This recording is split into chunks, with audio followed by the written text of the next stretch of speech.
must be our goal and our guide.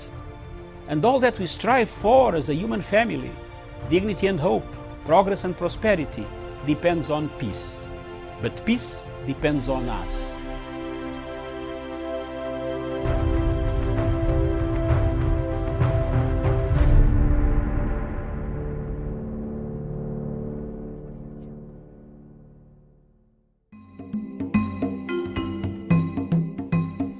Conflicts in Africa have become the daily occurrence.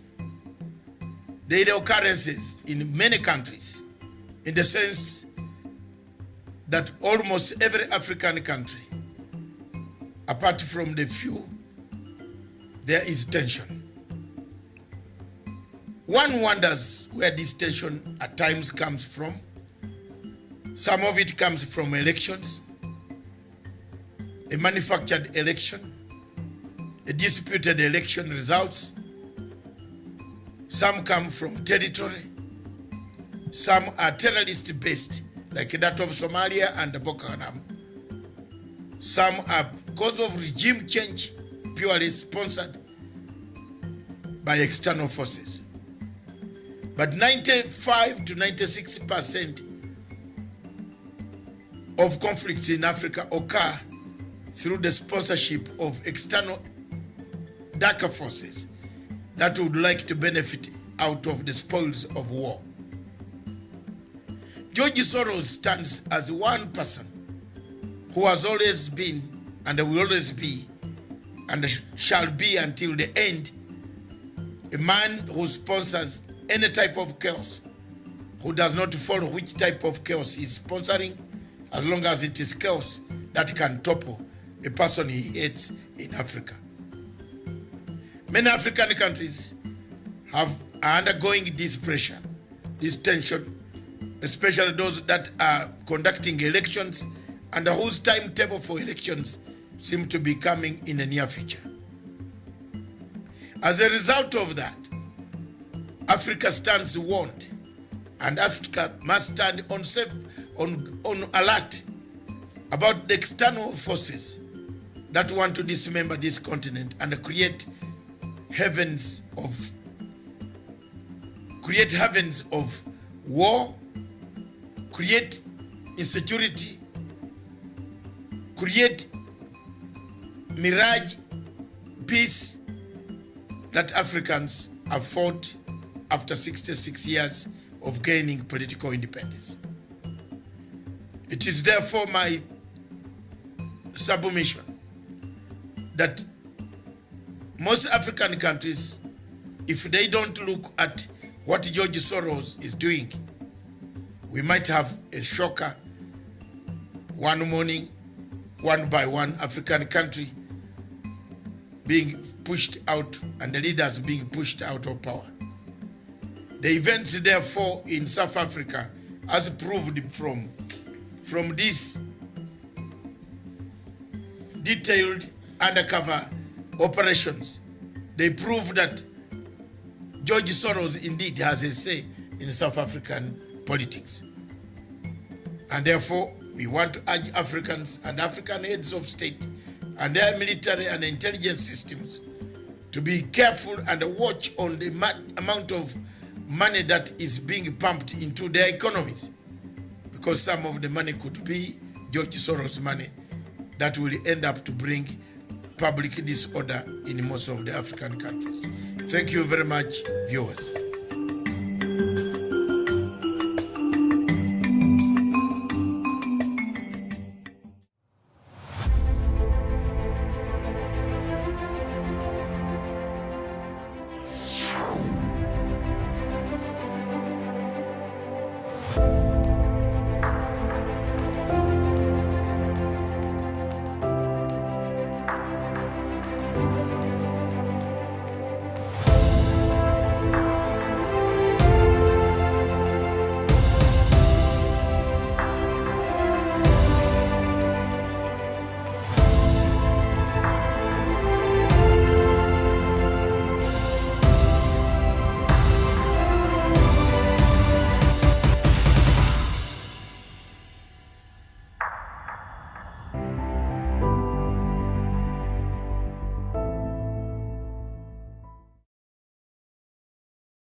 building Pan-African platforms for Africa, valorizing Pan-African know-how for all countries, showcasing Pan-African fashion, sharing Pan-African joy with the world, entertaining huge crowds with lots of fun activities for children and young people, featuring live music bands. That's our duty for Africa, partners of Africa and its diaspora. The Expo, Africa Expo and Festival, Tübingen, Germany, 2019.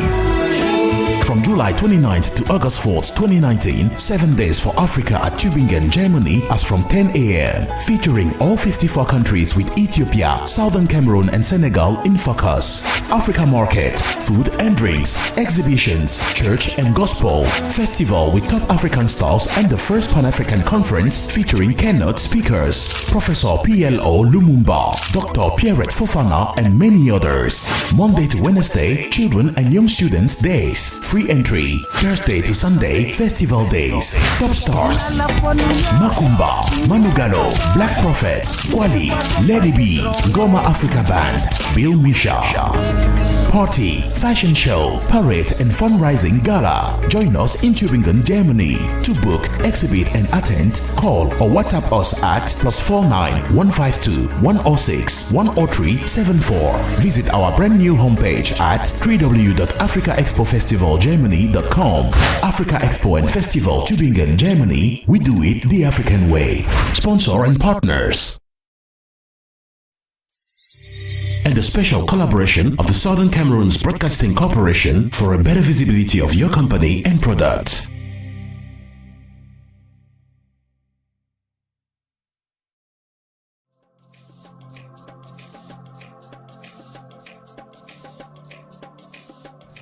Our ambassador to the United Nations, Nikki Haley, laid out a clear agenda for reform.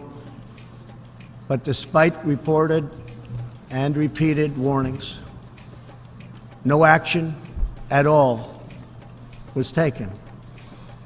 So the United States took the only responsible course. We withdrew from the Human Rights Council, and we will not return until real reform is enacted. For similar reasons, the United States will provide no support and recognition to the International Criminal Court. As far as America is concerned, the ICC has no jurisdiction, no legitimacy, and no authority.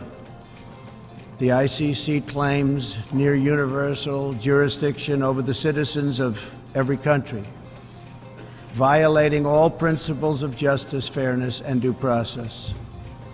We will never surrender America's sovereignty to an unelected, unaccountable global bureaucracy. Trump's decision to come out of ICC, which is International Criminal Court, sends a lot of signals and a lot of happiness to some of us.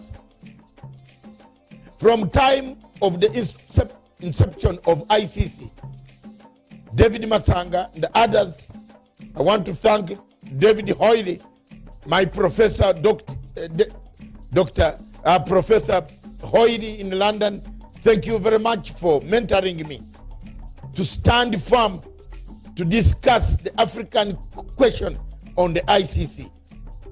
It is very important, therefore, for the people of Africa to understand that while you rejoice, while you want to hate Trump, Trump has made it very clear that globalization is not part of his agenda. America is governed by Americans. We reject the ideology of globalism, and we embrace the doctrine of patriotism. Around the world, responsible nations must defend against threats to sovereignty, not just from global governments, but also from other new forms of coercion and domination. In America, we believe strongly in energy security for ourselves and for our allies. Today, as we speak, this nation cannot be the same. This nation is paralyzed. This nation needs serious redemption. needs the building of bridges. As a result of the ICC, the anger that was flowing from one end to the other created a problem that we see here, but people don't want to admit. People wait in Africa. Trump is correct. Let's wake up. Let's have a rebuff that delivers to hopes so that our people don't perish in the Mediterranean Sea. A rebuff that will bring about peaceful resolution of conflicts, like the conflicts that occur in South Sudan between Riek Machar and Salva Kiir. These conflicts don't give us any hope. These conflicts don't give us anything that is yearned for. These conflicts are a pity to Africa. We are lulled into the ICC in 1998 by Kofi Annan. America rejected ICC, stood firm and said, we can give you the money, but we shall not ratify for you because we have institutions. We have failed our own judiciary systems, but we want to be judged by another judiciary system which has no jury, it has no evidence, it has no separation of powers between the chief prosecutor and the investigative arm, and then with the prosecuting arm. That's the Africa we have.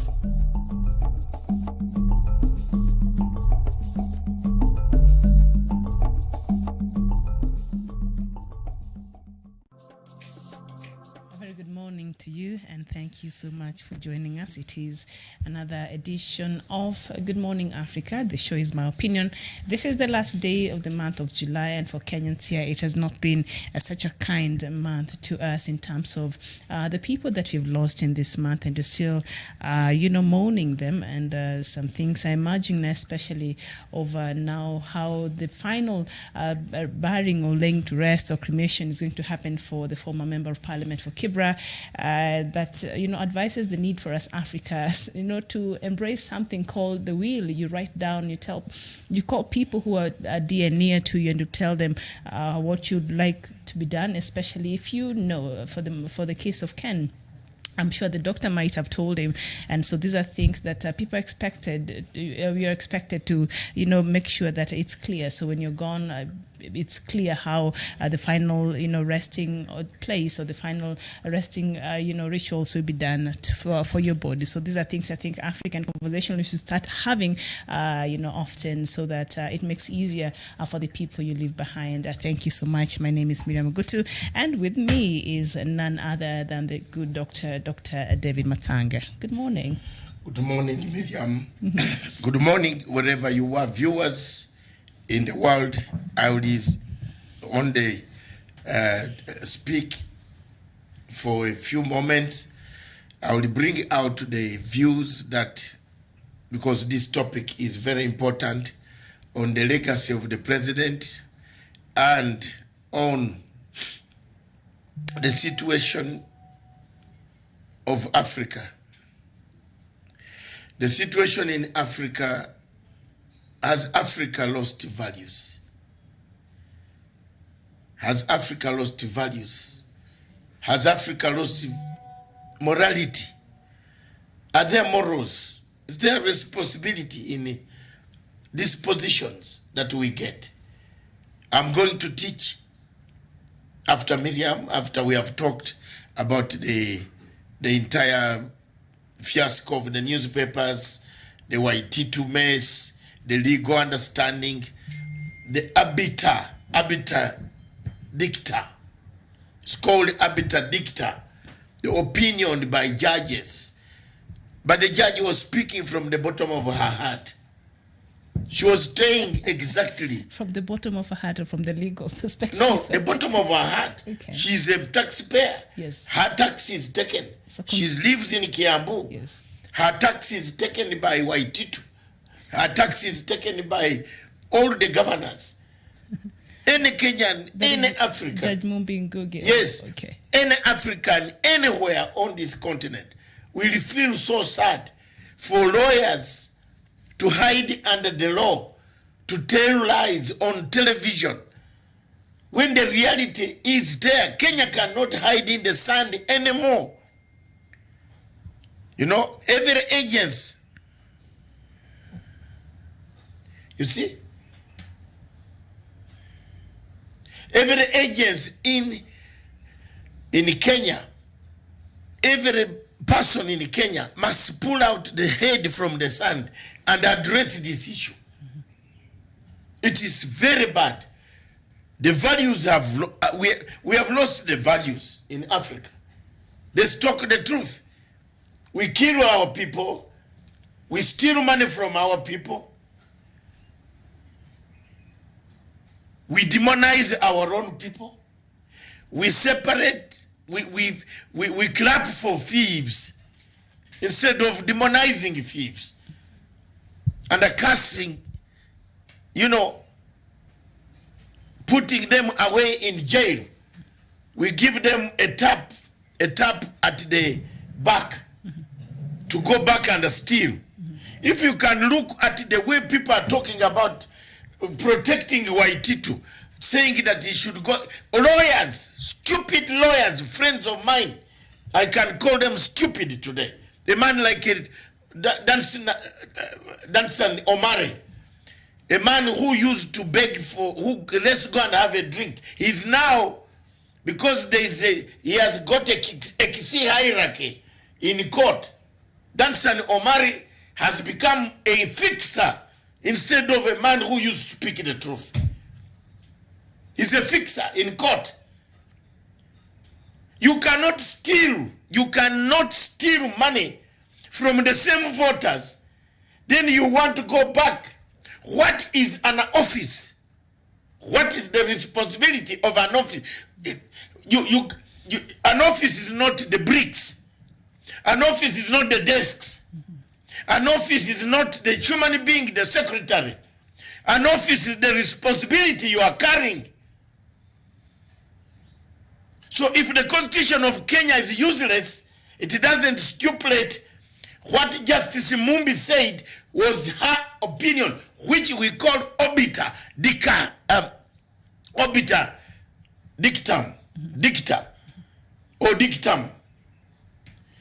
dictum means it's your opinion. But it is a general opinion that every Kenyan is thinking about. You can't allow a thief who has embezzled the same money and tell him to go and open an office somewhere else to continue stealing and organizing the business of that same county. Let these lawyers listen to my lips. You watch, these people are, what is going on in Kenya, Jamen? You go and a man like Grandi Mura, a lawyer whom I thought was worth, but I knew, to me, maybe you people give him respect, but me, I know his dossier, he's not worth. He's not worth. You know, he says, Waititu can open an office anywhere, in Kempinski or Western Hotel, and run the issues of what you run the same issues. What about if there is a debate? There is an account for a check to sign for a road construction. The governor must know, isn't it? Is he going to participate again? That's why I brought this topic today, Miriam. Yes. Values, morals. Do we have morals? In an organized democracy, where this, anyway, unfortunately, a man like a Grand Mula has never studied anywhere, except in maybe Nairobi. I don't know whether I even got the papers. I'm told the papers were not well organized. But I wish he went to countries like Britain, where we some of us have lived and seen the type of democracy. If you are mentioned on anything, anywhere, just quit, resign. Morals, have morals. Waititu should have morality.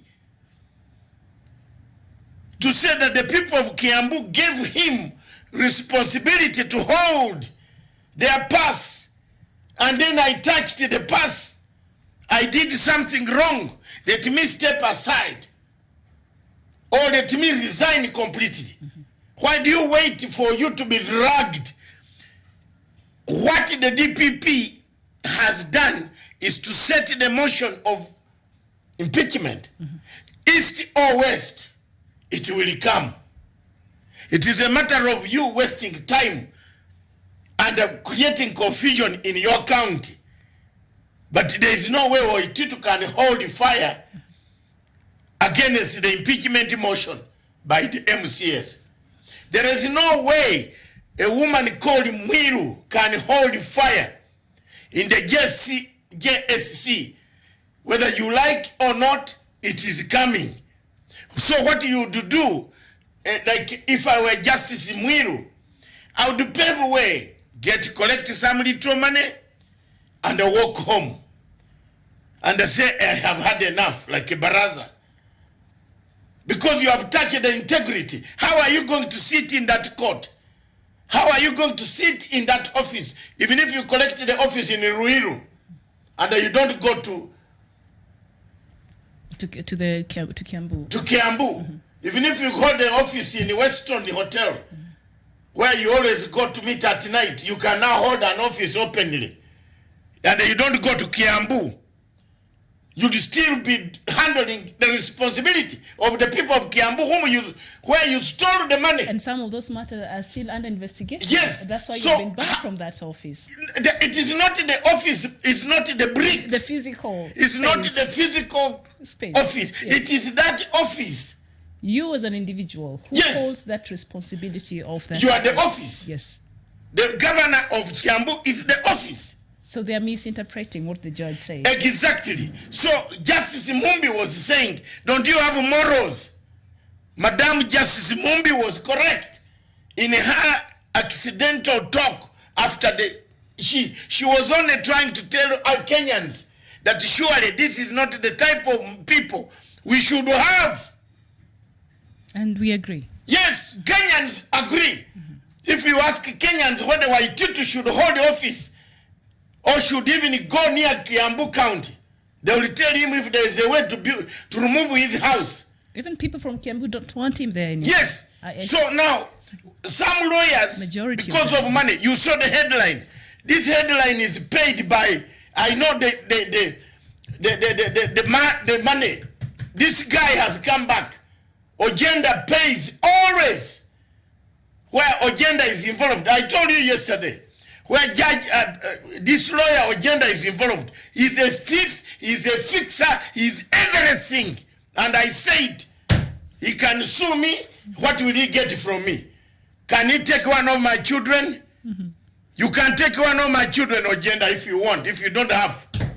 Let me just read for our viewers the headlines today on the Standard. It says, how Waititu could beat Haji off his ban, and continues to say, they're quoting Professor Ogenda, they're saying the ruling did not stop him from being the governor. He was only stopped from accessing his office and can therefore choose What is the office? Ask Mr. Ogenda. He has gone to school. What is an office? Is it the bricks, the iron sheets, the desks? What is it? You teach law. You teach students. Who are the students who are taught by this lumpen? Any student taught by this lumpen should go and do an exam again. Maybe they are taught sex for money and whatever it is. I talk the truth.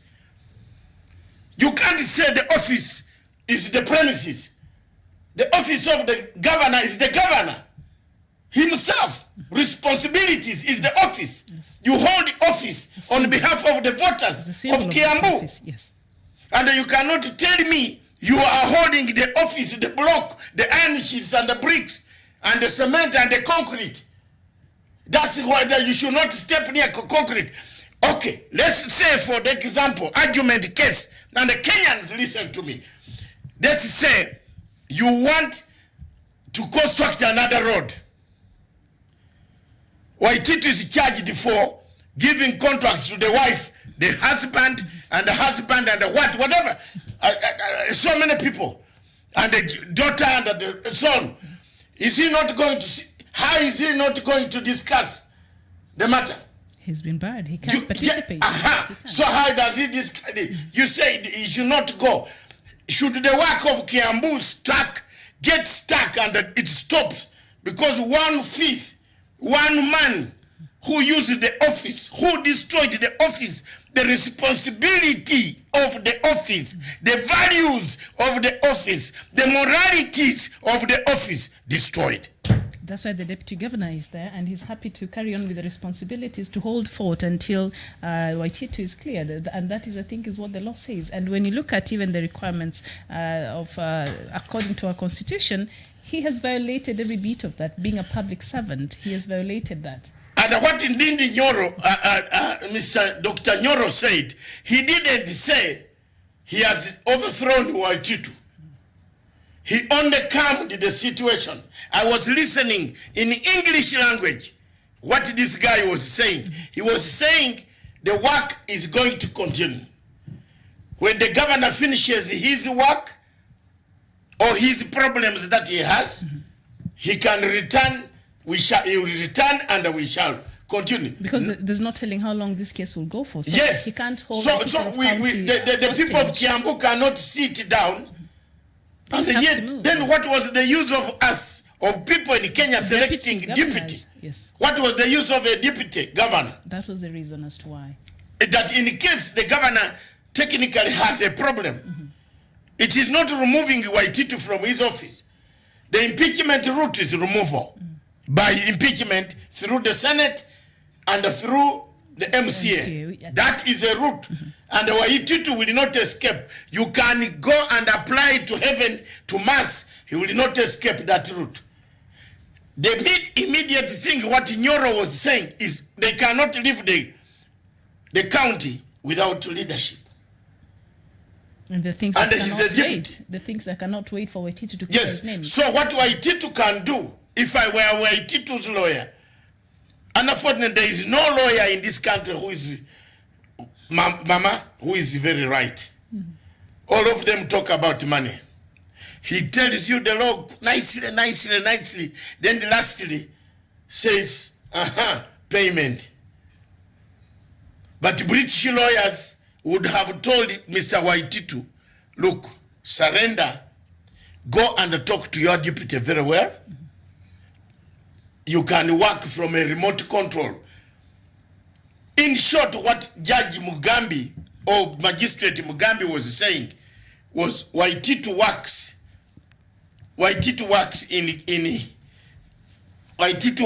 in remote control without going.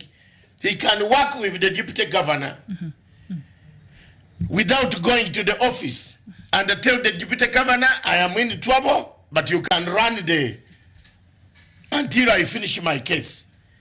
But what Mr. Ojenda wants to do, and the rest have it. You see, when you see those guys coming in a case, have a Ojenda. It's good we defeated them in the LSK. I told you I would defeat Ojenda, and the Ojenda, you never got it. Ojenda is a very... I have not seen any case where he does straightforward. Look at the headline. That's the standard, and you could see. You see yesterday on Ogutu, your namesake, the big story. No, okay, I thought you want to call her big, but my namesake. Your namesake, Linda Ogutu. Linda Ogutu, yes. Whom I respect so much. Yes. She analyzed the thing very well. Then you can see the standard, the entire KTN saying, we don't know where. What don't you know? The managing director steals from the Standard newspaper. Then you buy him from going to their building on Mombasa Road. But tell him go and sit in Intercontinental every day. Listen to. Let's have morals when we are even debating this. Let's have moral value for our country. Patriotism. But patriotism in Kenya is thrown out in Africa. Or maybe, is there something you think they're probably trying to protect, that should somebody else come into that office in acting position as they wait for it to clear his name? Maybe there are other scandals that perhaps they fear could, if somebody goes through the books and... it is not the scandal. Do they fear maybe something else will come It is the type of attitude that we Kenyans have picked up of late. Look at all events, how they are going. Look at how events are going. This man knows, I am told that there is a ruling that has just come on Punguza Muziko.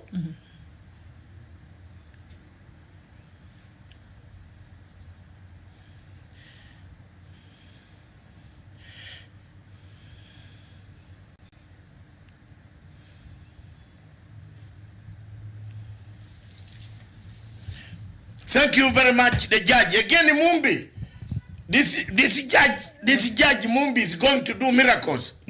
And I told you, Kenyans, and I always prophesize. Please share the good news. The judge has stopped the Punguza Muziko discussion in 47 counties. Shame Okuro Okot. What was her? Simply, it's not worth it. Okay. You know, people in Kenya don't want to listen to the truth. And I want to say it. This is the end of a bad month. We begin a nice month in August. Tomorrow. Let me tell you, you will listen to my words one day. And you will know that I was correct. You will know that this Ugandan was correct. I told you Okuro Okot is George Soros. He is not anything. He has never worked anywhere in an office. He's just an NGO siphoner, money siphoner, launderer. Money comes through him, he does all these things. He's not worth it to listen to. If I were a Kenyan. That's the point number one. And I've told him in his face. He's the one who did this. And the Kenyans, yes, the guy did the promulgation of the Constitution. He was the CEO of this Constitution. He left loopholes so that he can use loopholes to eat money. He eats money that way. Goes to international community, say that this can be done. You notice that there are so many things in the international in Kenya now happening. There is another group in Kenya, human rights, saying that there is capture by deeper state. Have you heard that? Seen that report? Another stupid group there. I don't know why the government wastes money to give them. That there is a deeper state that has captured the state or what? The state. And who will this be? And this is NGO. I have warned the Kenyans. I warned these agencies. I tell you, my dear brothers and sisters, George Soros' money is here. And it is not used this time by the graduate Otieno's. He has used the politicians. And I'm going to name these politicians very soon. Those who are using George Soros' money. They are now busy using the weakest link in the system of the governance. That's the judiciary. Thanks God, there is something in the judiciary. Someone standing up in the judiciary. Someone, because we have talked here, someone has said, no, this country is going wrong. Judge like Judge Mumbi, her opinion, which is called obiter dicta or dictum, is just what every Kenyan would like to hear. Believe me or not, if you ask today whom you want to be the Chief Justice of Kenya, they will select Mumbi. Because her opinion was spot on kabisa. She gave an opinion what every person who has gone to school. You can't steal money from the same county. Then you want to go back. Don't you have morals? Waititu, don't you have morals? that your own daughter who is still in the senior secondary school has stolen along with you. You are all thieves in the same house. Your wife, instead of her doing her business in the house cooking for you food, she's in prison. Don't you have morals? Just step aside and go home. What are you fighting for? You have hotels. Or you are fighting to fear that those hotels will not be frozen. They will. They will be frozen. The things you have accumulated wrongly will be frozen. Very soon, some hotel in town will go down to show people that there is trouble. There are people playing. This Nasir, who is in the Grandmother, how did he get his money? How did he get his money? Ask me, which cases did he grab to get money to build all these things? And he's busy saying that he can investigate others. Kuandika kwa Facebook too. Where is the money for the hijackers of ships? Who cleared it? Kenyans fear to talk about it. Who? The pirates. Yes. Who cleared it in this country? Musiseme nye Nasir wewe unaandika bitu andika kwangu uone. Niko na dozi ya kubwa sana. You can even dig a hole very fast. These people need to be told the truth. They have killed Uhuru Kenyatta legacy. They are killing it. They are killing it every day. Who was clearing the money for people, for the ships that were hijacked? Who? Then you go around telling people you are clean. What cleanliness? What cleanness? We have only kept quiet not to tell you. But time has come when people must tell the truth. You steal the money of a county. I'm not a Kenyan, but I feel it. I feel the pain. I feel the pain, Jamen. Some radio stations and TV cannot feel the pain. That's why they confuse. You saw all lawyers running everywhere. Everywhere, lawyers, mafia lawyers. A man like this guy, what is he called? This man, Harvey. What is Harvey? Harvey is a useless lawyer. I can't even call him for my trial. He calls me a Ugandan, yet I'm told he's from Congo. At least for me, my mother is a Ugandan, my father is a Ugandan. Wow! They were born, bred there. And I have not said I want to pick anybody's identity. No. But I'll tell the truth. This is Africa. Tomorrow we are looking for integration. But if you go on segregating a person because he doesn't come from Kenya or from Uganda, how many Kenyans are in Uganda? Very many. Working in high positions. Very many. Who will suffer? Let's close that border. You'll see how many Kenyans will come back. Tell me how many Kenyans are working, Ugandans are working here. Very few. But the Kenyans are benefited across. So when you have some small-minded people talking about silly things, not addressing the real thing, Justice Mumbi, you are a heroine. You said it. It might not be the law, but you said the truth. You can't steal the money of the people of Marsabit and return it to Marsabit with your teeth, opening teeth, that governor of Marsabit teeth like this, opening to them. When you have stolen the money, Waititu cannot go back. An office is not the bricks, it's not the iron sheets, it's not the desks, it's not the women inside there. It's the responsibility you carry. So if you have value in your heart, morality, just resign. That's what Mumbi was meaning. Take a walk, man. Take a walk. Take a walk. Be like like some of us. When I took, let me give you an example. In 2008,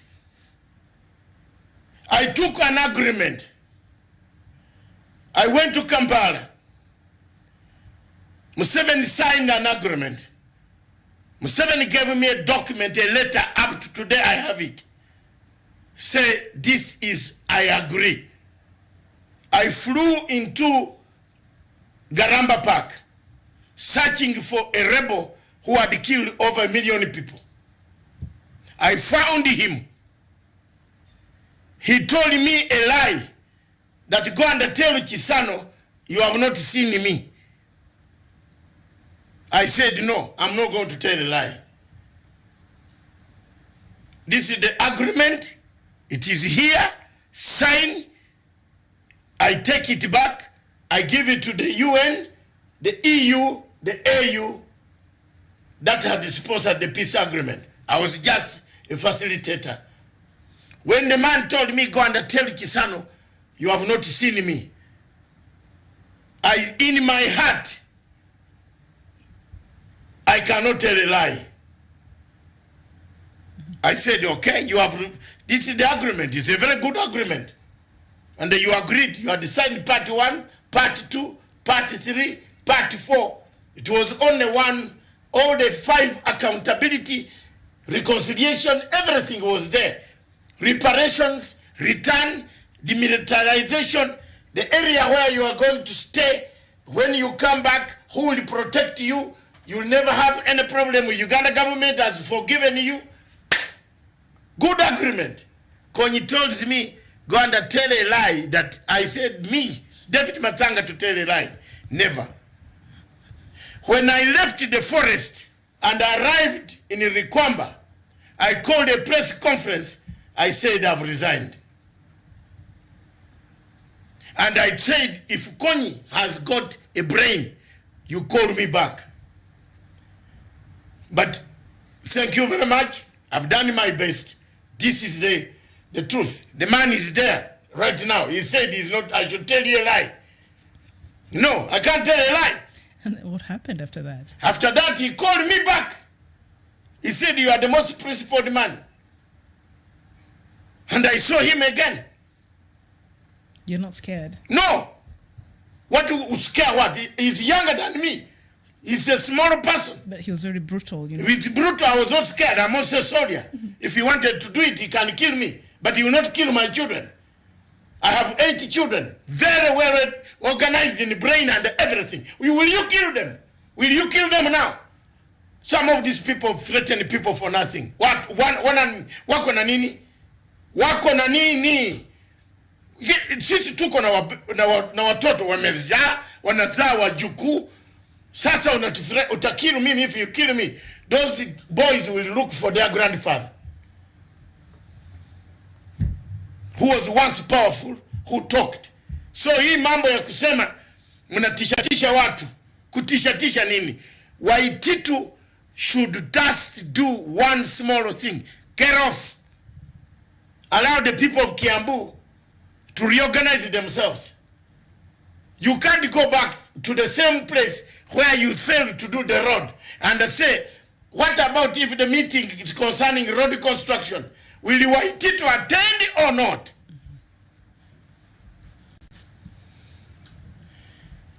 And Brian here, is it Brian or George here, wants to know, what if Governor Waititu escapes impeachment? What will happen now, his future in Kiambu County?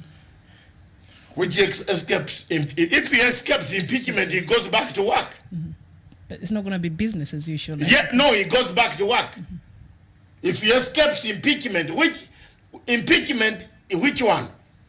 We had some MCs yesterday talking at a press conference when they had accompanied the Deputy Governor, Mr. Nyora, and they were saying, you know what, we might want to start an impeachment process. So should that impeachment process start and maybe it fails? So how is it going to be a business in Kiambu County? If he escapes impeachment mm-hmm. and he wins the case, he goes back. If the position is still there. But the people of Kiambu would have rioted. Now, should the people of Kiambu keep quiet here and they don't work? because Waitito is in court? Ask me. No, I'm asking. Should they be quiet? No, they shouldn't. I think business... Then why did we select a governor, a deputy? Yes, for that reason. Why was the deputy put in your constitution? The constitution was very clear. You have stolen money, you have been found to have embezzled, allegedly. It is not yet proved. Fine, stay away. But you can't remote control. You can't have thieves, lawyer thieves like Ogenda, who go to standard and dictate through the new managing director. I know the new managing director. They always drink together. The new Luo managing director. I know it. I've seen them in several places. I'm an investigative guy. So they go and sit and say, Jarwe, put this headline to save me to get more money from Waititu. This is rubbish. The earlier the people of Kenya talk about these things, the better. Don't put your heads in the sand, Jamen.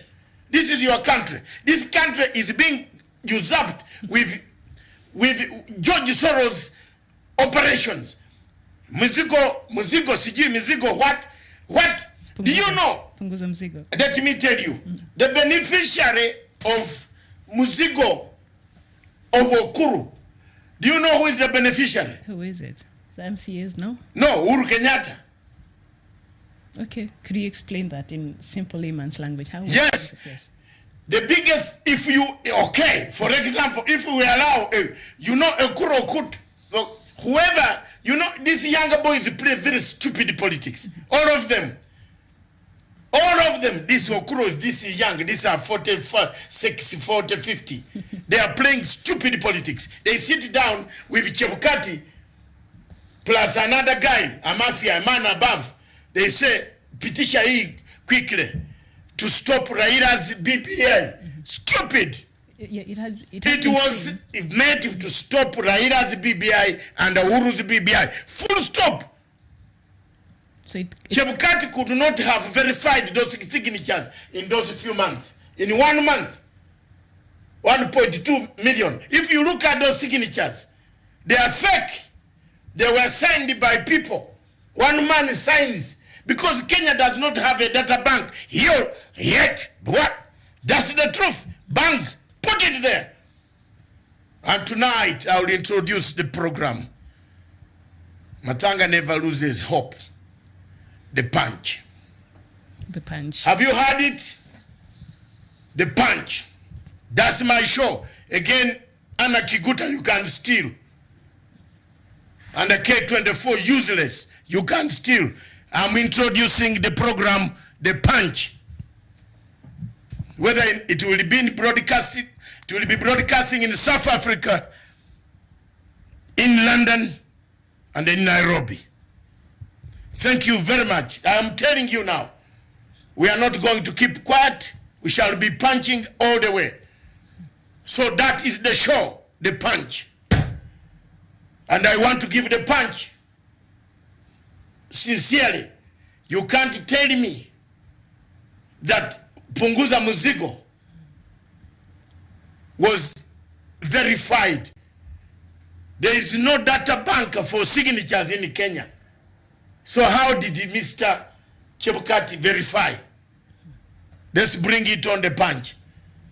This was done to stop President Uhuru Kenyatta and Raila Odinga's BBI. It has flopped. Stage number 1. But imagine, let's think out of the box.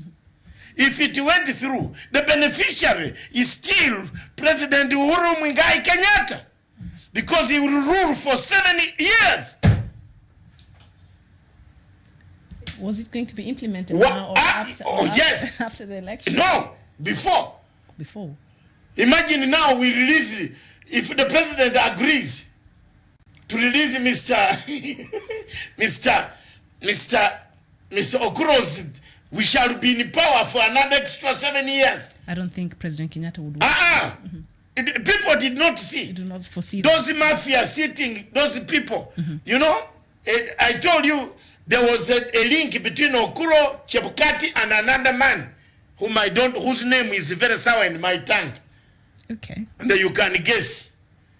I'm not a good guesser. You try. They sat together. They say, don't you see the first group that came up to support Okoro Okuta? You saw who? The ones who are quick to... They said, yay! Thank you very much. We wanted the Muzigo. You know them. But they didn't know. Later on, they noticed. And I want to thank Duale. Honorable Duale, I think. He's been conspicuously... But if you go like that... Very selectively quiet. He's my student. Honorable Duale is my student. When I started talking about ICC, he used to come for lessons in Intercon. Okay. Duale and K9, they used to come for lessons to know more about ICC from me. And they take a credit. They are not like a Professor Kagwanja, who does not take credit. They came lessons. They knew more about ICC. And Duale, you have done it very well. You stood out. You know why? If you allowed this... You allow this... yes. Uhuru will have another term of 7 years.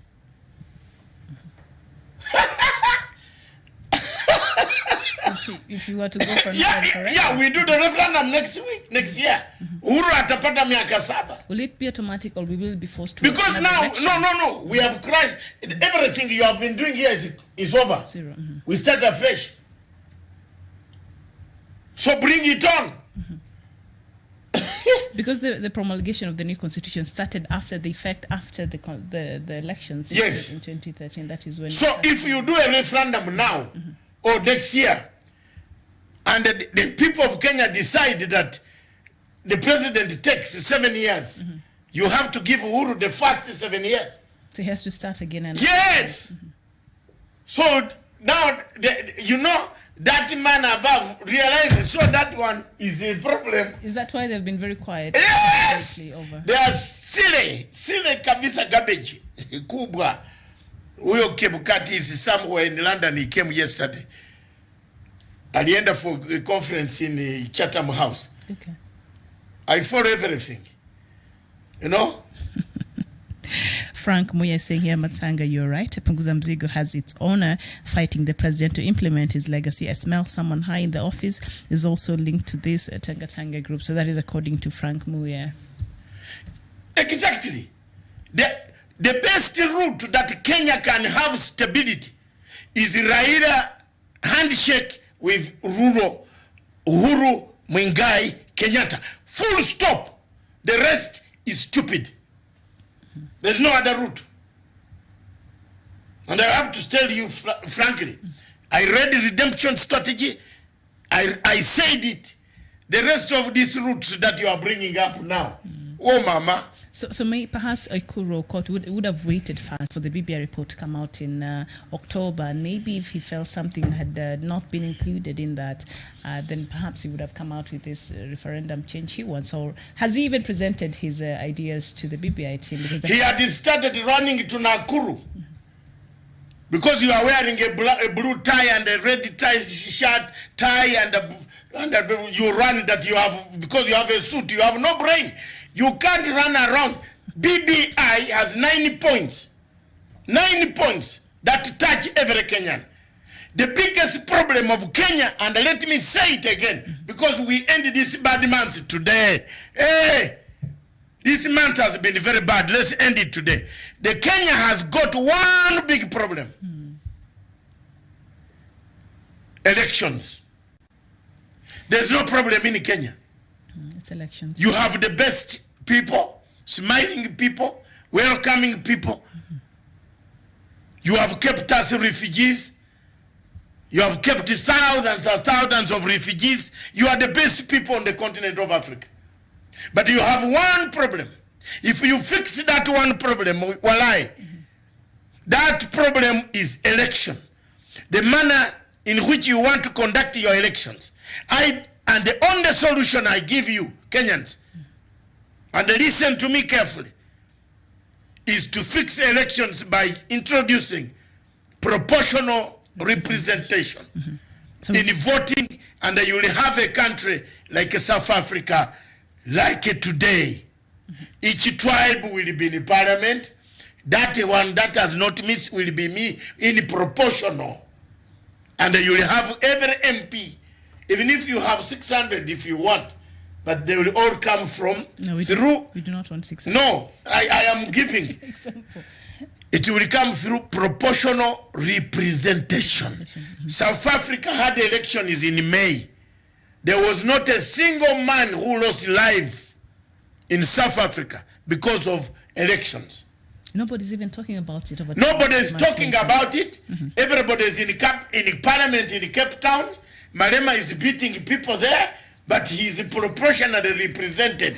Yes. The Hausa, the Shona, the Bere, The Zulu, the Hosa, the Mapalanga, all these, the whites are all represented. So bottom line, our electoral process is what brings us to a creech every 5 years, every electoral Exactly. year. And that is the 9 point. It is there. In the BBI. You can hold a court's stupid referendum 1 million times, but you will still come to fight. You will not get to the root of it. Yes. So the BBI seeks to solve the root, get to the root of the problem. Wait for the BBI, you will see how wide it is. What do people want? What do people want? Because it has been gathering ideas Yes, from Kenya. it gathers. This guy sat and paid the people money. They sign. They were boys doing this every morning. Sign. How many have you signed? How many people have you signed? George Soros money worked here. Meanwhile, others buy cars for women and load more calicos and concubines. All right, and Esther Mudhoni Ndirangu, thank you so much. And you're saying no, he should not lead again, Abi. We need someone tough. He is so lenient. She's saying that President Uhuru Kenyatta is very lenient. If he's lenient, he's listening. We are friends. I'm a friend. I'm a friend of President Uhuru Kenyatta. He's a friend of mine. I've not bought him to be a friend. And he has not brought me to be a friend. But I like him. He's a nice person. I like him. If he was other president, some people will not be talking here. I like President Uhuru Kenyatta, Haki. Some people in his government are very bad. And that's what maybe Esther is saying. Yes. He's been very nice. He's one of the nice best presidents on Pan-Africanism. Look at President Kenyatta's life. Is best on like his father's life, and I like that. I like that Pan-Africanism. If I don't support him, then I will be a mental discussion in Mathare. Yes. But yeah, when it comes to Pan-Africanism, they have the same. He's 24. But in other ways, his father was a bit iron fist, and in this case, people perceive as President Kenyatta to be very polite in the manner in which he deals with some of this. And that's how he has managed. If he was going to follow each and everything, some people would be in jail.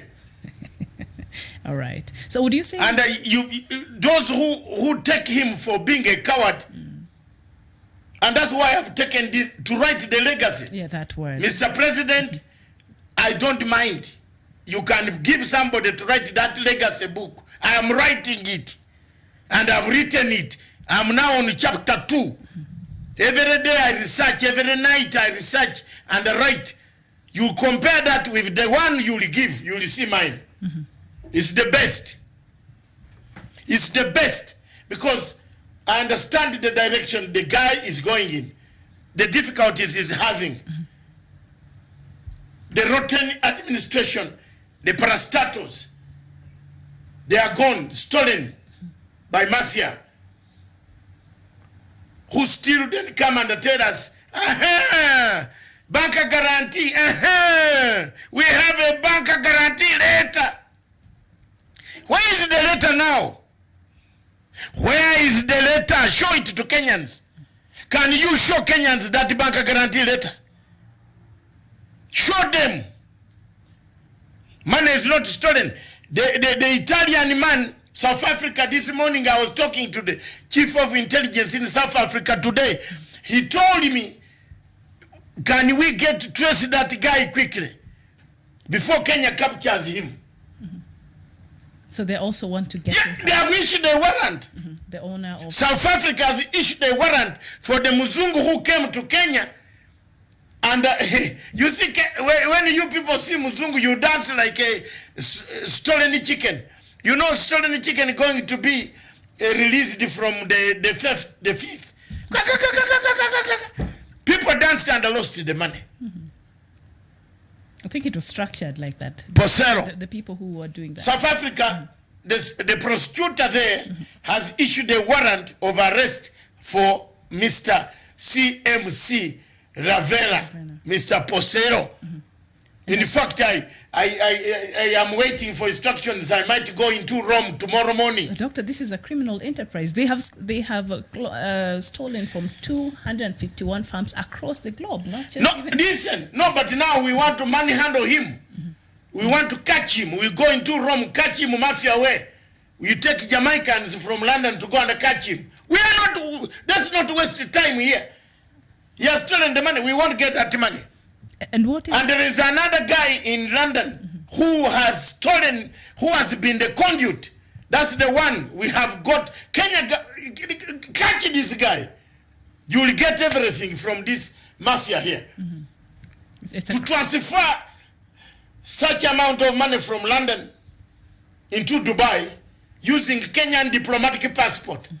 Can you imagine? Who issued this diplomatic passport? Even me who worked so hard for ICC, I don't have even half an identity card of Kenya. Half. Who handles immigration? Even a medal. Half a medal. They gave Utumbi, they gave Alai who was insulting them to go to jail. They gave, they never gave me even one, half a medal. Half. Hakuna. Hakuna. They gave Gideriman. Hakuna. If I don't say it now, when will I say it? You say it. You say it. Surely. I don't have even anything. But I came because I have patriotism, friendship. I respect the President of the Republic of Kenya. He's a wise man in this Africa. When I saw Campo going for him, we knew that our dream of Africa, of a better Africa, was gone. The people who wanted him go down are the people who are now running around him. I don't want to mention me. Don't ask me because I can mention them. I'm not asking. They are the ones who have got all the plump jobs.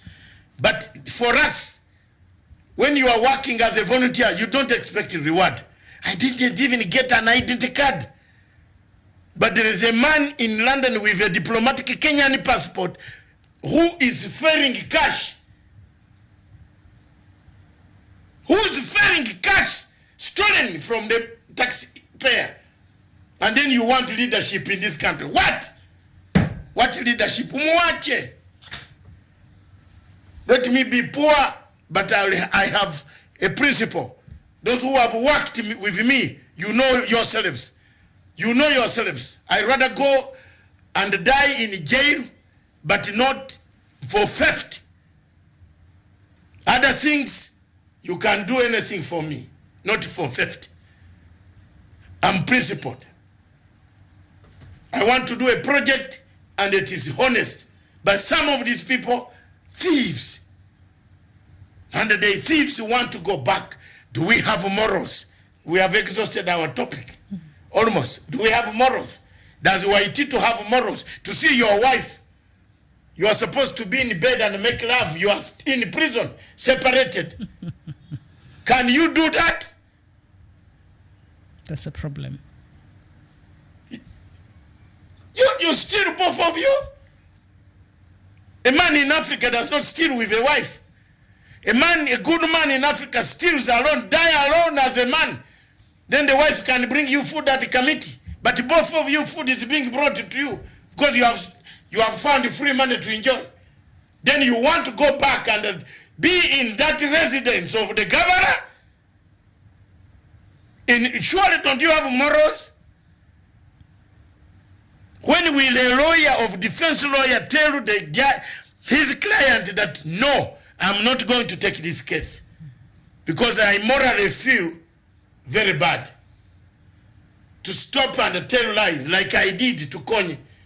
I said, I'm sorry.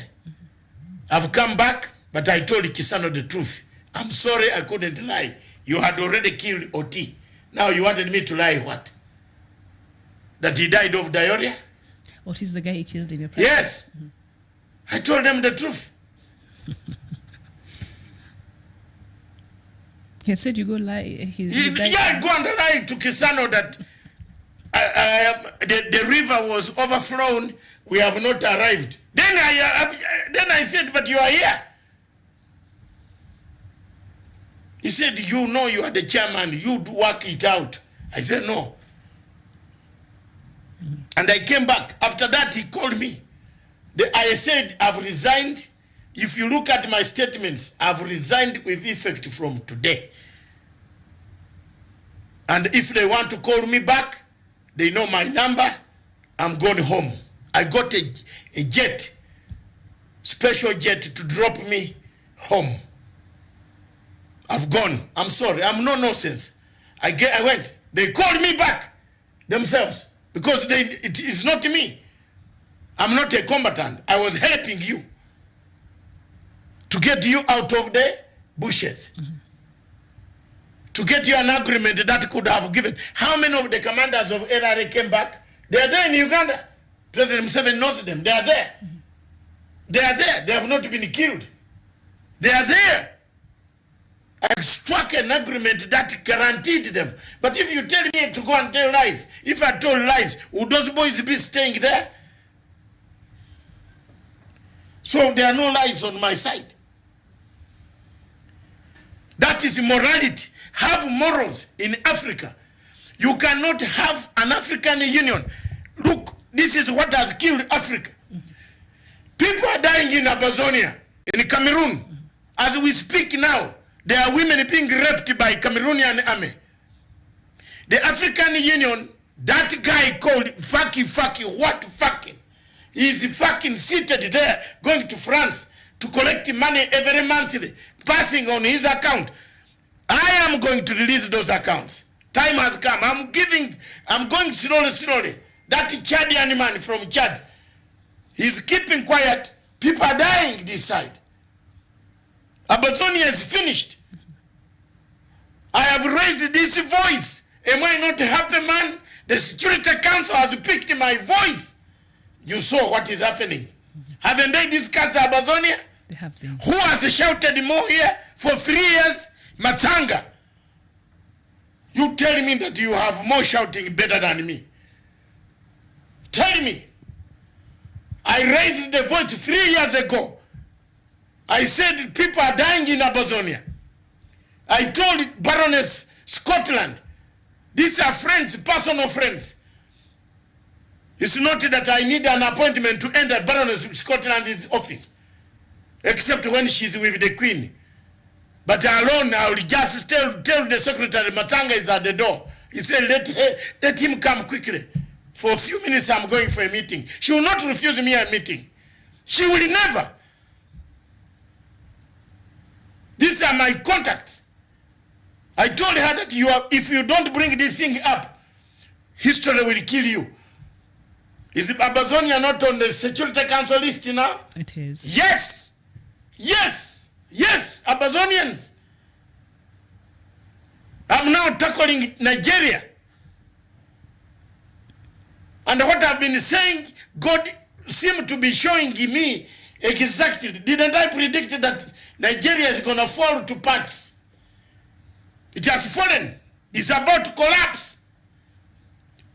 Boko Haram in the north, Shiite Muslims in the middle, Biafra people being killed. Look at that. What state of Nigeria is left? No values. Buhari, values, zero. Very worrying developments there from Nigeria. Nigeria has very worrying developments. Nobody is saying, nobody is shouting. When you shout, Buhari says you're a terrorist. I'm not. Maybe I'm a terrorist to cameras. Because I don't kill anybody. No camera, no what, no. I will speak until Buhari. How can you select a judge whose certificates have been eaten by termites? A chief justice. A chief justice. Of a country. Because he's your tribesman. He's a Hausa or Fulani. And you bring him to be a chief justice. And then he's telling the whole world. Whole world. He's telling the whole world that his certificate was eaten by termites. Which big termites are these in Nigeria? All his certificates, academic certificates. That all of them, he has none. He was living in a hut. Where was he living? He's a chief justice of Nigeria. So that's the country of Africa that you are having. Look at Zimbabwe. Because I'm touching everywhere today. So that we end this month properly. These Zimbabweans, they are playing. Mnangagwa, you tell him today, he does this, the other side. There is no intelligence in Zimbabwe. They are zooming on him. I told them how to handle Britain. They don't know. They don't know even 1 inch. Zero. Look at what Britain has done now. You have seen another blow. You saw it. Britain rejects and said until you implement a report. I told them that report should not be paramount. Take it another direction. Now, people who hate Mnangagwa have gone to Britain to say the army commander, the #2, General Chiwenga, ordered for the shooting and the killings of these people. The protesters. So remove him first. In January. When you tell them, some of the people who claim to be doing intelligence, useless. And Chiwenga is not even in the country. He went to China for treatment last year. All what they want now, what they want to do on Zimbabwe is they want to force the army to fight the president, which is going to occur. Because as a head of state, he put a commission of inquiry. It gave recommendations. You must effectively arrest those generals. And there has been rumors flying in from Zimbabwe that the first family is not in good terms with the army. So these are just things that have been stories that have been planted, or is there some truth to that? It's not, but it is not. Look, Britain, haven't you read the current news? Britain rejects Zimbabwe's until they do what was because Zimbabwe wanted to join the Commonwealth. All that. You know, the meeting is coming here. If they gave people who know how to lobby, they would join the Commonwealth. But African countries, everybody is educated. Especially Zimbabweans. Kila mtu alisoma. They are very educated. One of the that I went to school. That when I was in White Sands University, when I was this, you tell what my do. You know, Muzungu listens to your. Muzungu listens to people like Matanga who talk to them and tell them off. I told Tony Blair off. Ask Tony Blair, ask any President Uhuru to ask Blair whether he knows Dr. Matanga. You said that, hey, no, don't talk, he's here. Because I put up my hand in 1998 in Brighton, in the Labour Conference. I said, point of order, Mr. Chairman. The people, the white people, over 15,000 delegates. My English doesn't, my accent was the best. But the language I brought out, the words, my God. By the time I sat down, the audience went wild. The audience clapped for this black African.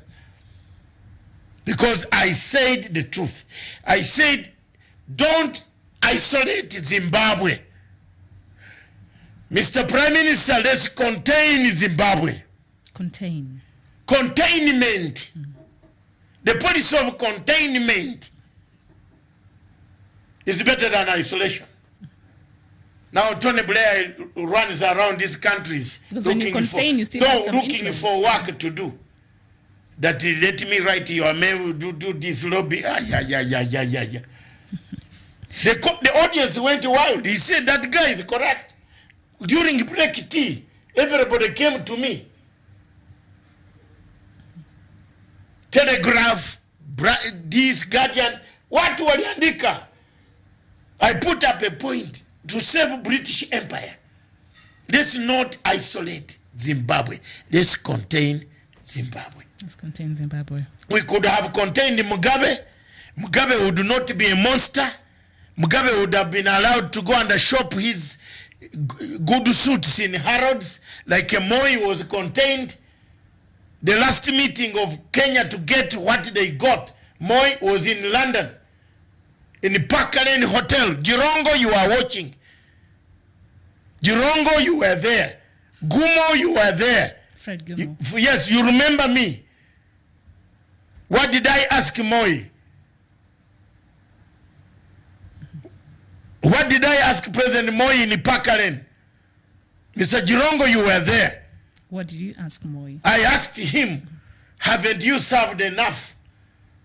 Do you want to destroy the 24 years of what you have had? The legacy. Leave the legacy. Is Moi's legacy not here? It is here. It has produced 2 presidents. President number 1, Kibaki. President number 2, Uhuru Kenyatta. Kibaki worked under Moi. So you can't say all these things came from Kibaki alone. He left a legacy. He listened.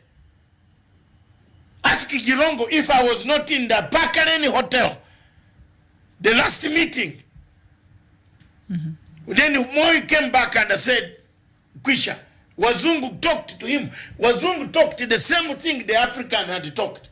I think it came to his senses. They persuaded Moi to leave power.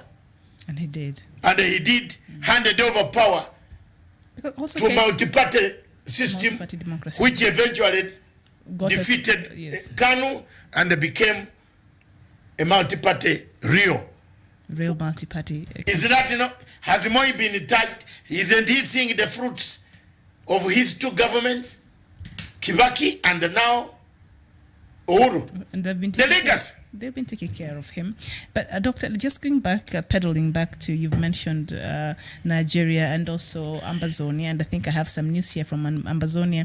The 10 detained leaders of Ambazonia separatists, Ambazonia leaders have threatened to embark on an hunger strike if their whereabouts of prisoners extracted from the Kandigui and the Buea Central Prison last week have not been revealed. And that is a letter that was written by Julius Ayuk Tabe, who is the leader of Ambazonia movement. And what is happening right now in Ambazonia, and we've seen the prison breaks and the chaos that have come the last few weeks, and what is happening in Biafra and the runaway insecurity in Nigeria. How is it that so far AU has not found this to be an urgent thing, that they should convene an urgent meeting to address some of these things before they get out of hand? Let me tell you, thank you very much for asking that question. The complex issue of that region of Biafra, Ambazonia, Chad is a complex issue. It is interlinked, all this. Intertwined, the web. Twined, yes. It is a web. It's a web. That it makes the Security Council, the international community, very shy, away from saying what they are supposed to say. If you give independence to Ambazonia, automatically you have to give independence to Biafra. So it has caught international key players, Britain, France, their pants in. They're in a catch. They went to the toilet, they were caught in catch-22. They can't pull out. So I suggested to Baroness Scotland, since Ambazonia is an English-speaking region, let's go back to Resolution 1608 that had given them the right of self-determination without any condition until the late president and the Nigerians who were supposed to go back to the General Assembly and put that motion failed to do so because France bribed them.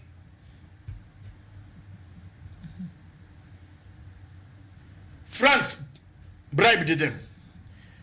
Nigeria failed. Obasanjo came to power. Obasanjo failed. You can see from all that time, Obasanjo became even now the chairperson of Alcatel company. A life chairman. Have you ever seen a life chairman of Alcatel? Is Obasanjo. He earns money for being a chairman of Alcatel Africa. The French pay him quietly through the French intelligence systems. So he is a gatekeeper, that is what... He has failed that region. All leaders who came, Abacha, who Babangida, they didn't want to touch. So the situation is, until the Matangas came 3 years ago, we started talking about Amazonia, the killings in Amazonia. It has worked a miracle that the Security Council everywhere, Switzerland is trying to mediate, Canada is trying to mediate. It is beginning to pick up the international, interest, which was not there. So, my people of Africa, let's not bury our heads in the sand. My people of Kenya, this corruption is a real bad thing. Kenyatta has done his best. He has equipped the DCI, equipped the DPP, equipped the EACC.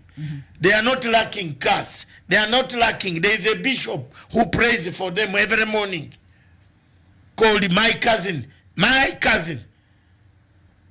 Wabukala. He prays every morning before they go to work. He has never taken any penny from anywhere. Let's help Uhuru Kenyatta to get rid of corruption in Kenya. And just something else. The other day, the ECOWAS, the member states of ECOWAS, a few of them came out and said, we are going to help in fighting piracy in the port of Guinea, which, somehow some of these militant groups are part of. But what I've been wondering, Doctor, is the same way East Africa formed AMISOM group to try to help and stop the scourge of Al-Shabaab. They're still there fighting. Why is it that ECOWAS has not found it important to get their member states and try to help President Buhari fight the scourge of Boko Haram? He doesn't want. He has no value. Can they hold him accountable? He has no morals. Nobody can hold. He's armed the people to kill. Those days they kill minority, but now they kill majority. They're killing everybody now. Yes. The killings in Nigeria have gone out of They're indiscriminate hand. now, yes. So we better come in to help. AU should talk. The Peace and the Security Committee of AU, of which Kenya is a member state, of the Minister of Foreign Affairs of Kenya, Dr. Monica. These issues are not going to be washed under the carpet anymore, because in Libya there is Libya burning, in Amazonia there is killings, in Biafra there is killing, South Sudan, Pope has to come in order for peace to return. Fragile states. We have a fragile system that is operating. And yesterday, South Sudanese marked the Martyrs' Day. That is 21 years of the end of 21 years of civil war in Sudan after they were separating, and there's not much to celebrate. And South Sudanese took up arms against subsequent Sudanese regimes in 1955 and in 1983 to protest years of marginalization, injustices, resources mismanagement, and lack of development in the South. So that is why they wanted to separate from Sudan. But what has their leadership now has given them? Has any of these conditions changed for the South Sudanese? And of course, the Minister of Defense has expressed doubts over the likelihood of the parties implementing all the provisions of the security arrangements within the remaining 4 months as agreed in May this year. So the Minister of Defense, I believe, is speaking on behalf of President Salva Kiir, is saying he's doubting whether there will be a likelihood of the parties implementing all the provisions of the security arrangements that Dr. Machar had required for them to be in place for him to come back. What are they telling us? Let me tell you. It is again a value and a morals. Has Africa lost value in places of responsibility? Riek Machar Salva Kiir, they lost the value and the morals of Africa. You cannot have your people dying, people being slaughtered on a daily basis, and then you come around and tell people you are all right. Or I gave conditions and that they have been fulfilled. Where are they? If they are fulfilled, where is the army going to keep Riek? Riek says Salva Kiir had a pistol. Another one, Salva Kiir says Riek had a pistol. So when they meet, there must be a group in the middle that will call them to ceasefire in case they pull pistol at each other. That has been bypassed. Pop Ball kissed their feet. And they still have not known the curse they got by Pop Paul kissing, the Pope kissing their feet. They have been cursed. If they don't move very fast, the tribunal will make them move faster. All right. And we'll just go through this as we talk about it. And Ugandan President Yoweri Museveni has offered his Somali counterpart, Mohamed Farmajo, advice to help rebuild his country. Museveni believes Somali's biggest problem is collapsed systems. Do you agree with President Museveni?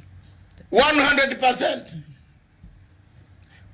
You see, there is one thing that you can hate me for. And my fellow opposition leaders against Museveni hate me, because at times I give credit where it is due. On that one, Museveni is correct. Somalia, the President Farmajo should stick on building institutions, not working with French. The moment Farmajo will listen to the French, the way he has listened, this case of the Kenyan thing is very simple. It should have not gone there. But he listened to the French because they were the paymasters. Does Somalia have an army to man the water, even if they gave them the boundary today? No, I'm asking for my viewers. Does it have? Probably not. Does it have the capability? Probably not. It doesn't have. So why do you want water when you cannot man even the security in Mogadishu? That's a very good question. You can't control Mogadishu if you are left alone.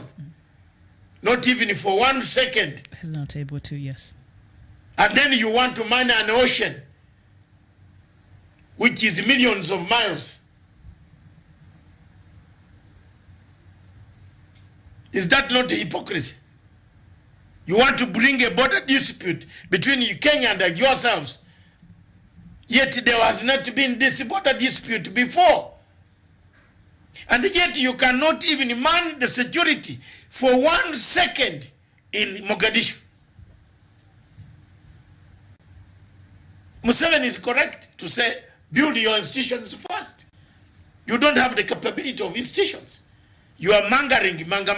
In fact, Farmajo is like a tanga men here. They tanga instead of talking to listening to the president agenda and then win an election, so that the Jubilee Party is strong, united with the ideology, modeled on South African ideology, that there will be a party in 20 years that can sing and advise Africa. We are busy looking for power. Power. You cannot get power in Rome. Rome is already safe. Clean Sicily. Make sure that there's health facility. Cancer is killing everybody. Why is cancer so high now? It was not high before. No, it wasn't. How many people are dying of cancer in Kenya here? The last 15 years has seen an increase in a lot of cancer. Very many people. Deaths. We are only now looking at the statesmen whom we are putting on television for death.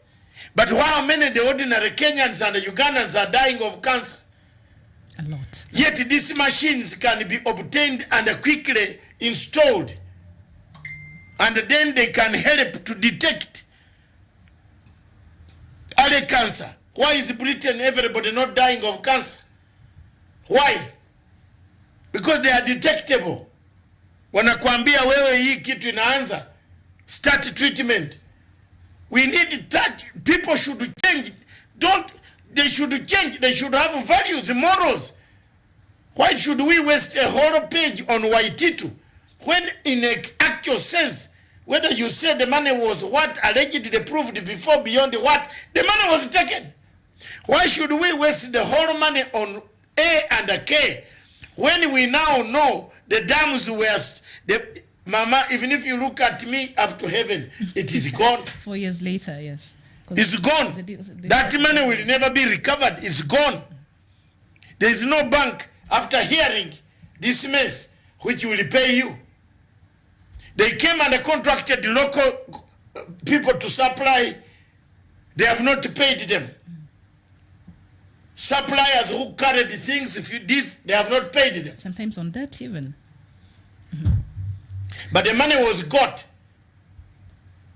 One senior purported alleged diplomat, Kenyan, with Kenyan diplomatic passport, carried money all the way from London into Dubai. And the people started dividing from there. Oh, that's why the DC and the DPP went to Dubai after this trip to London. Don't you see the problem, the mess we have? All right.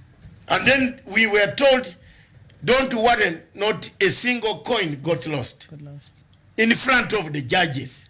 In front of the world, in front of Kenyans. So Kenya, I think the so for me, the DP owes Kenyans an explanation over that. I really want to know as a Kenyan. I want to know, what did he mean by that? And does he still stand by those words, or what is happening? You should come out and give us clarity. Ogebe Moti is saying, yes, Ochan is saying, Doctor, we invited you to talk with Dr. Riek Machar and convince him to go back to Juba to avoid parking in Khartoum, Sudan. So he's inviting you to go speak to.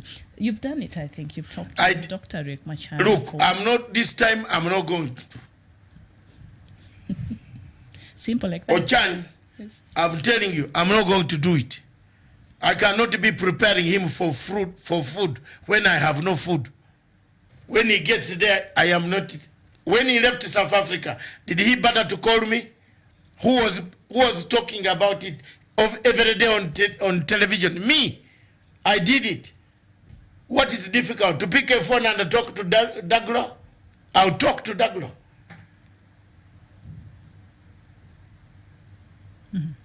But to come where? Why should I persuade a man to come and then he be killed? Then he blames me. Already he has lost his son in this war. He did. His son was killed, yes.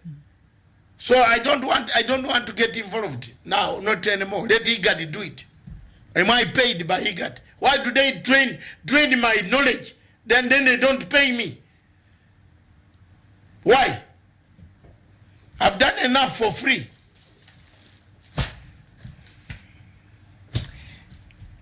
All right. Lessons in all Sudanese schools have been suspended indefinitely amid mass demonstrations over the shooting dead of school children at a rally. I saw the high school kids now protesting. Sudan is becoming something else. I told you the agenda of Sudan was set in by the French and George Clooney and Pendergast. Those two gentlemen are frequent visitors into where? Into one African country. Mm-hmm. What they are doing there is to make sure that there is a regime change totally. They are not going to accept the generals. They will keep on making sure that the generals get tired, start killing themselves, each other. And talking about the generals, when you see the Gallo, the deputy, and the leader now, what is his name? He's been very quiet. You can see they're not really speaking on the same, because after the protesters were killed, the head of the TNC came out, the Transitional Military Council came out and said he castigates what the Rapid Sudan forces did and killed the protesters. And this is headed by the Gallo. So there seems to be a rift between the different factions in the army. You want to hear what I want to tell you? Yes, I'm listening. The Gallo will become the president soon. Let's close it over there. Now, before we close it, Dennis Okello is saying, I have a problem with the French involvement in Africa affairs. Wherever they step, there is utter destruction. Look at Libya, where the forces enter to disguise as liberating the people from Gaddafi, or whatever Africa speaks in AU conventions ends up in Paris. We can't trust our Francophone brothers anymore. They're trading us with colonialists. They are not loyal. Dennis Okello there. Dennis Okello, you are 100% correct. You have said exactly what I say all the time. And I have no regrets for having said it, that there is nothing France gives us on the wars, and the wars. Look at what the war, the proxy war around here. In Burundi, we don't know where the president will eat tomorrow or will survive.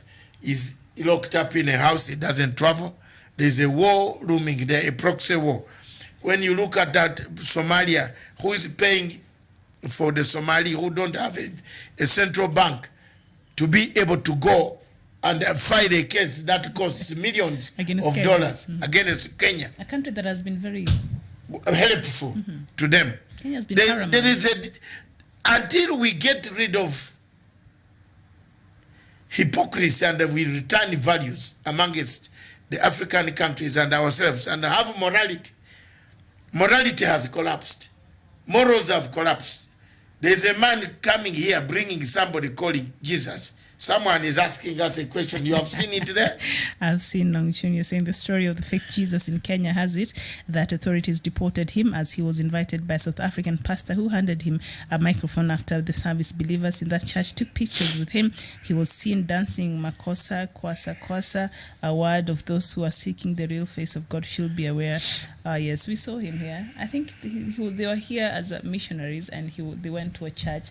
Normally when you go to a place in Florida, I think they normally do the Jesus concert. Miami in Florida. He's from the US, so they normally hold the Jesus. It's sort of a play. So he's the one who plays Jesus. So actually, he did not do it like that. The way people are taking it, I think it has been taken out of context. No, it's called the Holy Land in Florida. Yeah, but here, because I watched TV. Here they collected money. Oh, they collected money. Yes, the church.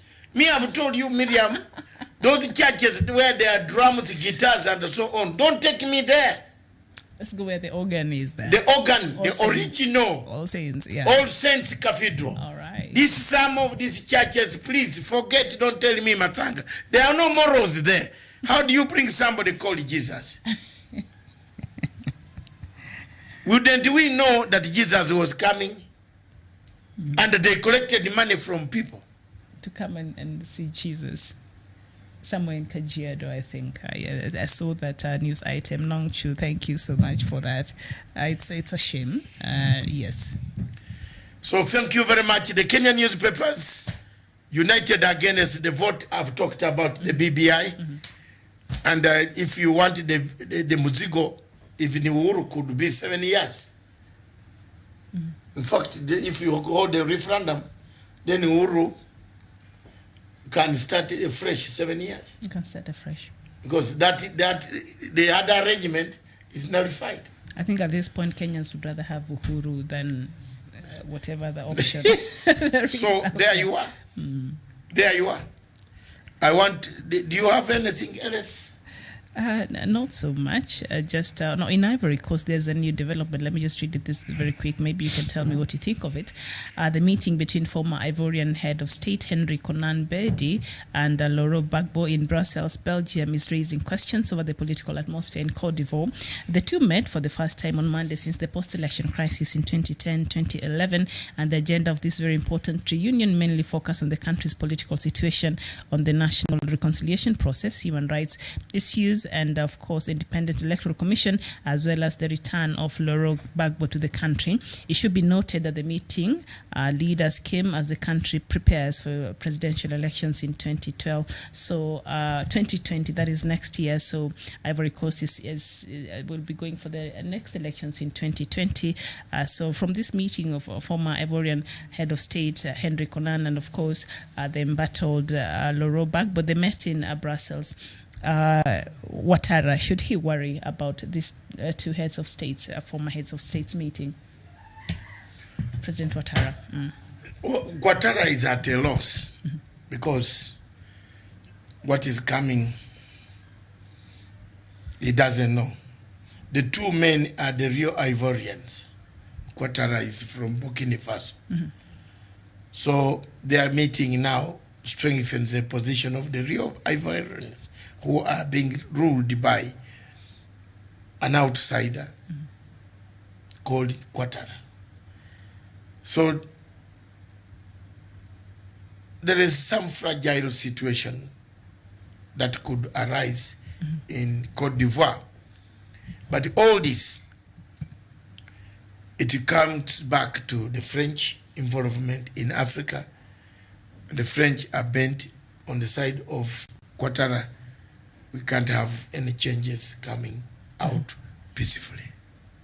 You seem to be having a new supporter here in the name of Dennis Okello. Do I read this and then we can finish the show? We can end the show. He's saying, Dr. Matsanga, I interacted with you once at Kenyatta University and opposed you on the ICC, and I apologize. So have you accepted that apology before I continue? Yes. All right, good. And he says, Dennis Okello, I do. It's an agenda against Africa. The next time you come here, just tag me along. And he continues there. So at that time, people really did not understand the intricacies that was the ICC. So now Okello is saying... He has gone further to say... Yes. He has given his number. Yes. Thank you very much, Dennis Okello. At least there are people today. It's a very good day for me. They appreciate. You appreciate that I was right. So now he's saying... I gave a lecture in Jomo Kenyatta University. Kenyatta University. Yes, a very fantastic university. I opposed the Professor Kisangani. This one that talks on... Yes, that one there, you know. Not like that, but yes, Professor Kisangani. Professor Kisangani, yes. I told, and Okello was watching, we were listening, and I told them there is a problem of selective justice against Africa. That has been proved. That has been proved, that the cases of Kenya will collapse. That has been proved. That all these things, there was fakeness. Not that people did not die. People died. That's why now the BBI can bring about all those issues coupled with TJRC that is lying somewhere on dust. Caught dust. Bring it up in these 7-9 points, expanded. Tell Kenyans, this is where we believe. That's what we stand. These are the recommendations. Let's debate them. Let's go everywhere, in the hamlets, in the villages, in the valleys, in the mountains. Let's discuss these things. Do you agree that we move a united Kenya without hatred, without accrued hatred? Accrued hatred. Since 1963, there has been accrued hatred. That is what I stand for. And that's why I support the BBI, I support Raila Amolo Odinga and Uhuru Kenyatta's handshake. It brought a new dimension for Africa, a new dispensation for Africa, that maybe other African countries like Uganda can emulate on this, so that when the Besigye is defeated in 2021, which he will. Which he will. The ground is not... The ground is not in favor of Besigye. At all, yes. So if I were Besigye, together with Bobby Wine, I would not even ask any questions. Yes. But let me shake the hand to Museveni. We develop our country, because there is nothing you can win. You cannot win an election in Uganda. It is already gerrymandered.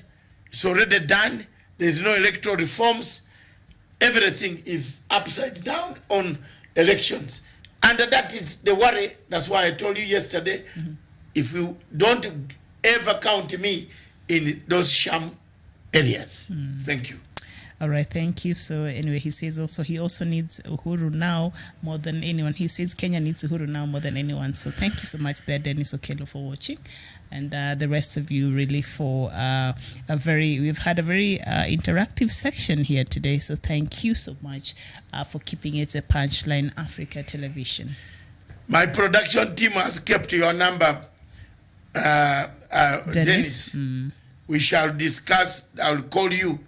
Then we can have coffee. We can, and also perhaps one day we can have him on the show and we can discuss matters. Africa. You can come. I don't know whether you're a third-year student or you're a student or you have finished. Okero, have you finished the education? He's saying we have to stop France here, so he's with you. So yes. I would like to hear his thoughts. We want to hear your thoughts. We can call you on the bench, on here in the studio. Or even have you on the line. Online from... Maybe tomorrow's show, the next we can organize. And yes, then we can, tomorrow. So we want to hear your views. Exactly. Yeah. All right. And doctor is not feeling very well, so we need him to go get a rest. He has a flu. we need you to go get well. So perhaps it's time we said you go get your medication. Have you gotten medication? Yes. Dennis has completed school. Good. So where are you now? You can come and we discuss. All right. Thank you very much for remembering, and thank you very much. You like people who can agree with you at the end after seeing the truth. That is what the spirit of moving forward looks like. Yes. Yes, indeed. Thank you. Good. So we see you. Do we see them in the afternoon? Yes. Yes, in the afternoon. Okay, then we'll see you in the afternoon for our next broadcast. But for now, thank you so much for being with us today. Building Pan-African platforms for Africa. Valorizing Pan-African know-how for all countries. Showcasing Pan-African fashion. Sharing Pan-African joy with the world. Entertaining huge crowds with lots of fun activities for children and young people. Featuring live music bands. That's our duty for Africa, partners of Africa and its diaspora. Sky Expo, Africa Expo and Festival, Tübingen, Germany, 2019. From July 29th to August 4th, 2019, 7 days for Africa at Tübingen, Germany as from 10 a.m. Featuring all 54 countries with Ethiopia, Southern Cameroon and Senegal in focus. Africa Market, food and drinks, exhibitions, church and gospel. Festival with top African stars and the first Pan-African conference featuring keynote speakers. Professor PLO Lumumba, Dr. Pierrette Fofana and many others. Monday to Wednesday, children and young students days. Free entry. Thursday to Sunday, festival days. Top stars: Makumba, Manugano, Black Prophets, Kwali, Lady B, Goma Africa Band, Bill Misha. Party, fashion show, parade and fundraising gala. Join us in Tübingen, Germany. To book, exhibit and attend, call or WhatsApp us at +49 152 106 103 74. Visit our brand new homepage at www.africaexpofestivalgermany.com. Africa Expo and Festival Tübingen, Germany. We do it the African way. Sponsor and partners. And a special collaboration of the Southern Cameroon's Broadcasting Corporation for a better visibility of your company and products.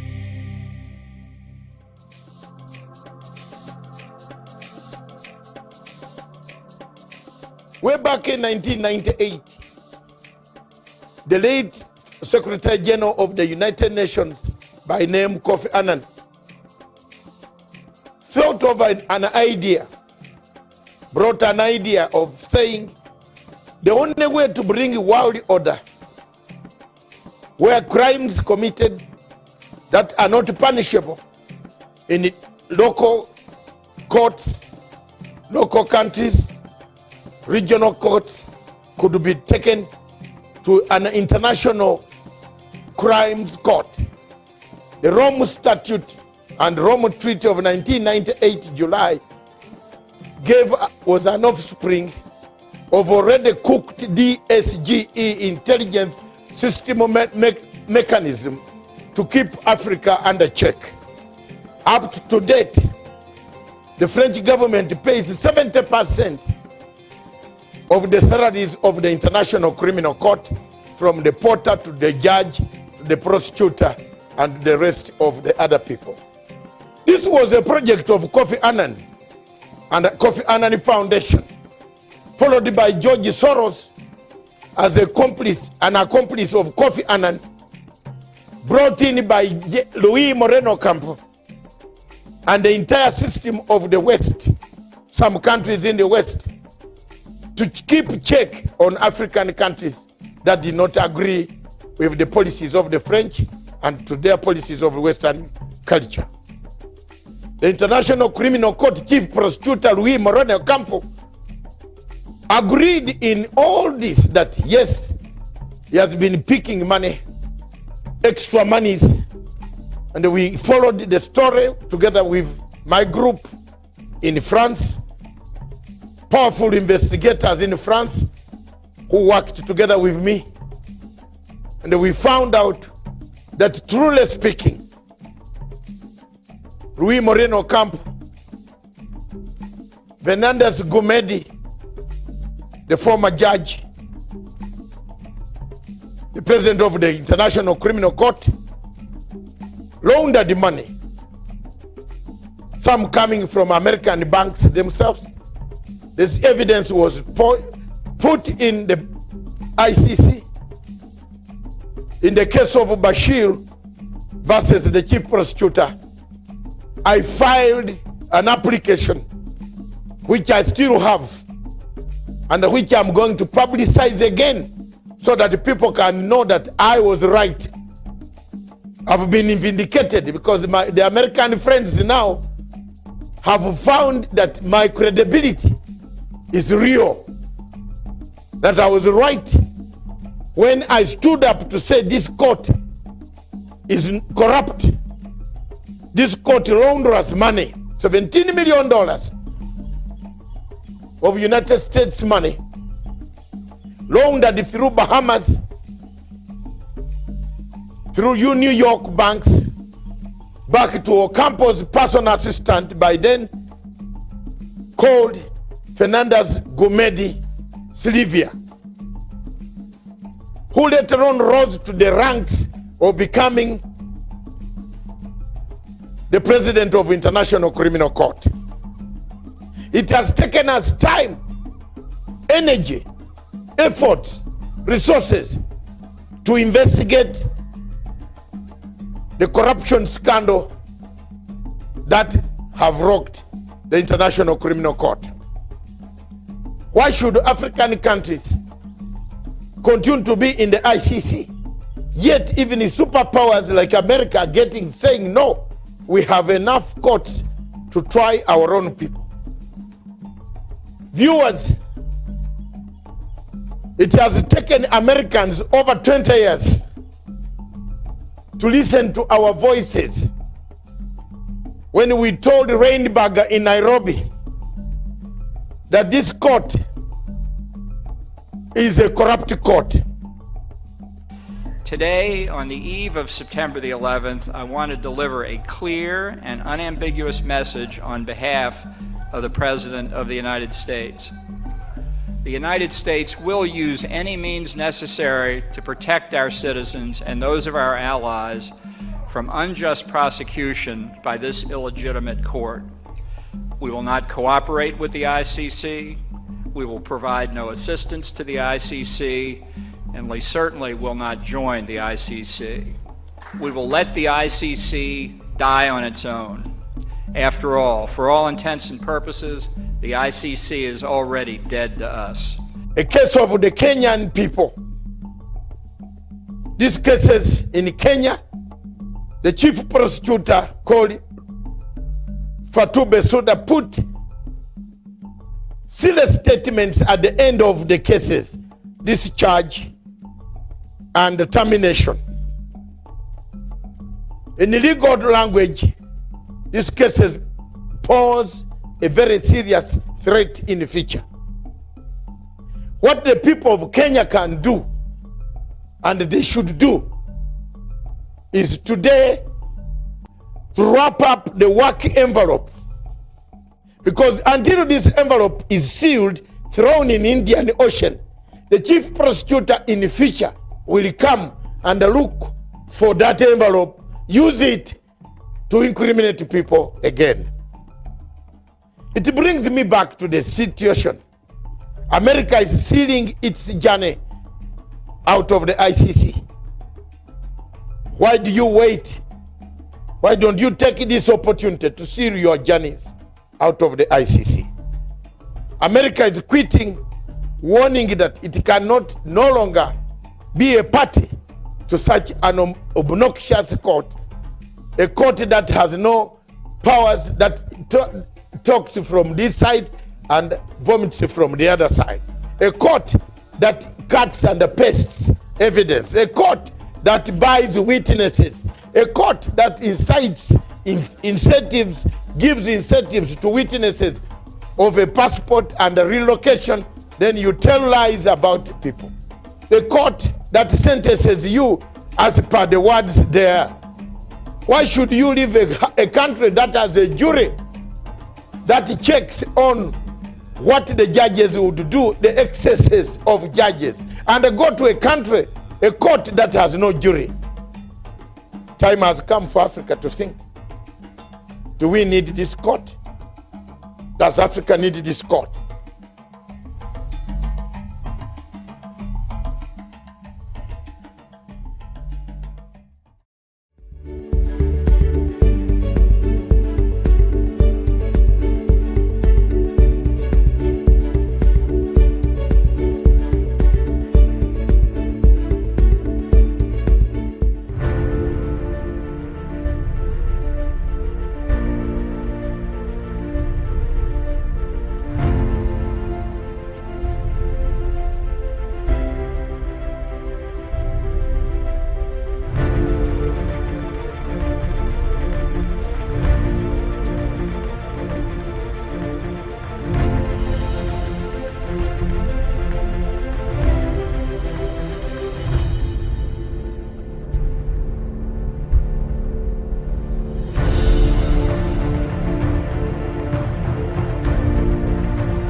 Peace must be our goal and our guide.